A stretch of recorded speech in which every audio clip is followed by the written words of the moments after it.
जब मरियम के पेट से ईसा आए तो लोगों में हंगामा हो गया। हैं, मरियम ने बच्चा पैदा किया? अरे इसकी तो शादी नहीं हुई है, फिर बच्चा कैसे पैदा हो गया? खुराफाती लोग घेर लिए, मरियम बताओ ये बच्चा कहां से आया? तुम तो मेहराब में नमाज पढ़ती हो, इबादत में मसरूफ रहती हो और इतनी नेक बनती हो, और फिर शादी से पहले बच्चा? यानी सबको दिखाती हो, ढिढोरा पीटती हो, और हालत यह है कि तुमने एक नाजायज बच्चे को जन्म दे दिया। शादी से पहले ये बच्चा कहां से आया? पहले तो मरियम खामोश रही, जब लोगों के ताने वो सुन ना सकी।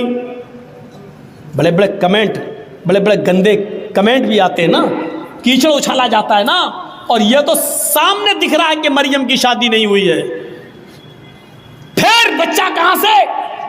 जब मरियम उस कमेंट को सुन नहीं सकी और लोगों के बातें और ताने जब बर्दाश्त न कर सकी, तो इशारा कर दिया, इस बच्चे से पूछ लो।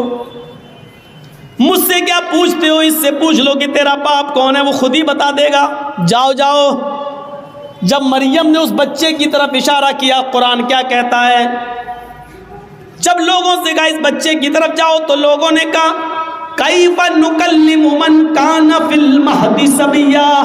आए मरियम, तू मुझे उसके पास भेज रही है जो पालने में झूल रहा है, जो गहवारे में खेल रहा है, जो एक छोटा सा बच्चा है, वो क्या बोलेगा? कैफ़ नुकल्लिम, हम कैसे उससे बातचीत करें जो गहवारे में पड़ा हुआ है, जो पालने के अंदर पड़ा हुआ है, जो झूल रहा है, जो खेल रहा है, हालांकि वो अभी छोटा सा दूध पीता बच्चा है। वो हमसे कैसे बात करेगा? हम उससे कैसे गुफ्तगू करें? वो हमें क्या जवाब देगा? जवाब तो तुम्हें देना है। तुम बताओ कि ये बच्चा कहां से आया? कैफ़ नुकल्लिमु मन काना फिल महदी सबैया।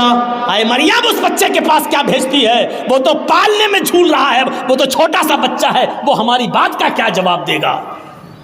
अभी इतना कहा ही था कौम के लोगों ने, इतने में वो बच्चा यानी ईसा अलैहिस्सलाम उसी झूले से आवाज देते हैं, उसी पालने से, वो गहवारे से बोलते हैं, इन्नी अब्दुल्लाह अतानियल किताब वजालनी नबिय्यन वजालनी मुबारकन ऐनमा कुन्तु व औसानी बिस्सलाती वज़्ज़काती मा दुमतु हय्या।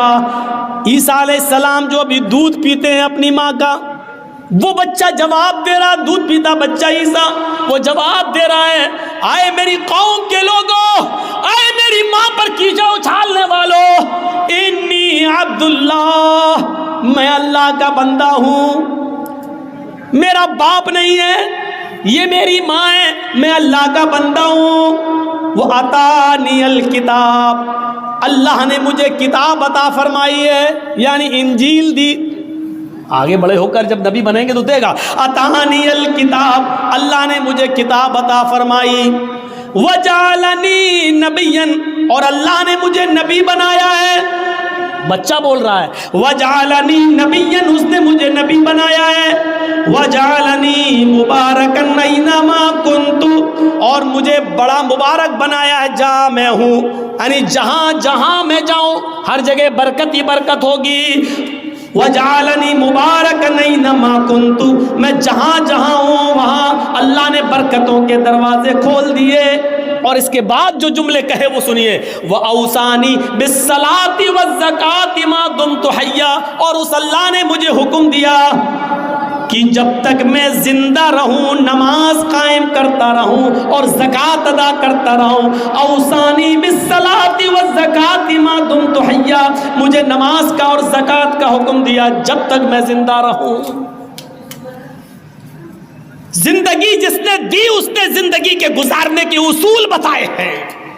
ये नमाज ज़करिया भी पढ़ा करते थे, ये नमाज मरियम भी पढ़ा करती थी, ये नमाज मूसा भी पढ़ा करते थे, ये नमाज इब्राहिम भी पढ़ा करते थे, ये नमाज ईसा अलैहिस्सलाम भी पढ़ा करते थे, और जितने भी नबी इस दुनिया में आए हर नबी के ऊपर ये नमाज फर्ज थी। इसीलिए श्रीमद् भागवत गीता का 6वां अध्याय उठाओ, और उसका 10वां मंत्र पढ़ो, योगी उज्जीत सततमात्मानं रहस्य स्थिता एकाकी यच्चत्तातिमा निराशीर परिग्रह।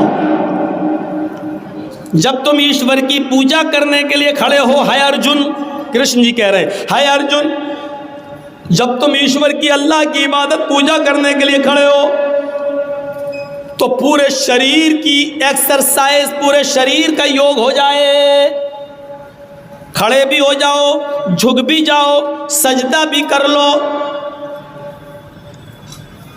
एकाकी एक अल्लाह के सामने खड़े हो जाना, सततमात्मानम, बिल्कुल सीधे, यच्चत्तात्मा, और अपनी आत्मा को, अपने दिल को एक अल्लाह की तरफ ही लगाना, इधर उधर मत देखना। हृदय नमः, सीने पर हाथ रख लेना और सर को नीचे झुका लेना, नमः, सर झुका लेना यानी सजदे की जगह पर। ये क्या है? और पूरे शरीर की एक्सरसाइज।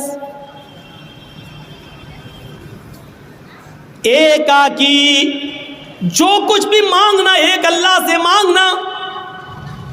निराशीर, और सबसे निराश हो जाना, ऊपर वाले से निराश मत होना। ये पूरी की पूरी नमाज। पंचम समय कर्तव्य, और ऐसा 5 वक्त करना। मृगचर्म, हिरण की खाल बिछा लेना।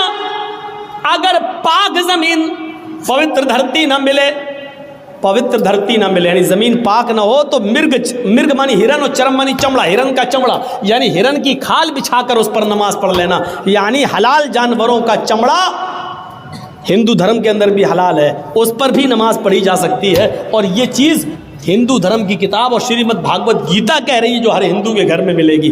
गीता कह रही है नमाज पढ़ने का सबूत हिंदू धर्म की किताबों में भी है। जिंदगी गुजारने देने वाले ने जिंदगी गुजारने के उसूल बताए हैं, किताब में आज मौजूद हैं। और सबसे बड़ा अकीदा कि इस जिंदगी को गुजारने के बाद फिर एक दिन हमें और आपको मरना भी है, इसलिए मौत को भी कामयाब बनाना, मरने के बाद का तसव्वुर हमारे और आपके दिल में रहेगा, तभी हम ये काम करेंगे।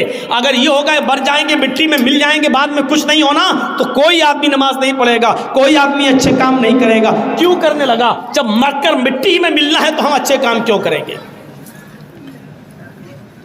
दुनिया में कितना इख्तिलाफ है, कितना निज़ा है, कितना झगड़ा है। इस इख्तिलाफ को ख़त्म करने की एक ही उसूल है इस इख्तिलाफ को ख़त्म करने का, कि लोगों को कीमती चीज़ से जोड़ दिया जाए।